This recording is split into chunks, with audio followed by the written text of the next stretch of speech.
There is a dangerous contradiction hiding in your financial portfolio right now. At this exact moment, while wealth managers and automated target date funds are funneling your retirement savings into government bonds under the guise of safety, the most sophisticated financial institutions on earth are doing the exact opposite. They are running for the exits. This is not a theory.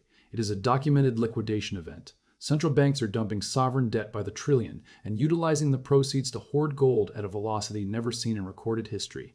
They are selling exactly what they are telling you to buy. Consider the magnitude of this shift. Over the last 3 years, approximately $8 trillion in sovereign bonds have been sold or allowed to rot off the balance sheets of global central banks. This is the systematic dismantling of the bedrock of the global financial system. The capital fleeing these bonds is not disappearing. It is transforming into physical metal.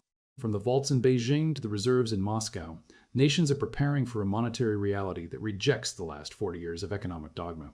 They know that the era of falling interest rates and risk-free bond profits, the era that built the modern 401k, is dead. To understand the trap, you must look at the data the mainstream ignores. In 2023, central banks purchased a record-shattering 1,136 metric tons of gold, breaking the previous record set just 1 year prior. You have to go back to 1967, before the collapse of the Bretton Woods system, to find buying pressure even remotely comparable. This is a fundamental restructuring of global reserves. China, Russia, India, and even Poland are aggressively swapping paper promises for hard assets. Simultaneously, the Federal Reserve and the European Central Bank are shrinking their balance sheets, effectively removing the buyer of last resort for the very bonds your retirement fund is accumulating. Why is this happening now? The smart money operates on a timeline that extends far beyond the next fiscal quarter. They have identified 3 structural breaks in the global economy. First, the 40-year disinflationary cycle has reversed.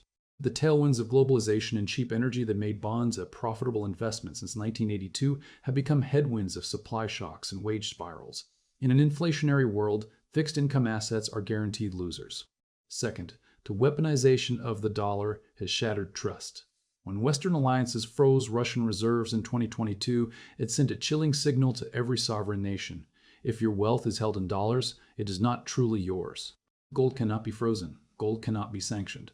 The third factor is the sheer mathematics of debt.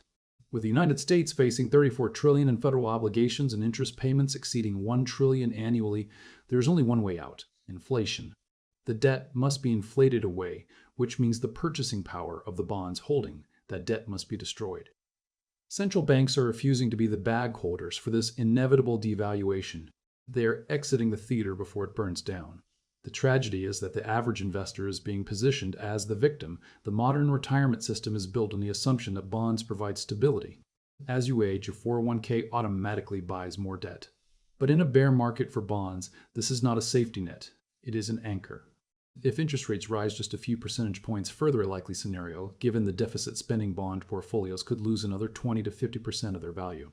You are being mechanically ushered into an asset class that is mathematically destined to lose purchasing power, serving as the exit liquidity for the central banks who saw the writing on the wall years ago. This is the mechanics of a wealth transfer. For every seller, there must be a buyer. The central banks are selling high, and by adhering to outdated default settings, the public is buying. The divergence between the actions of the financial elite and the advice given to the working class has never been wider.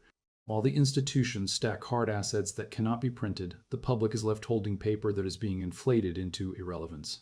Recognizing this $8 trillion migration of capital is the first step in refusing to be the greater fool.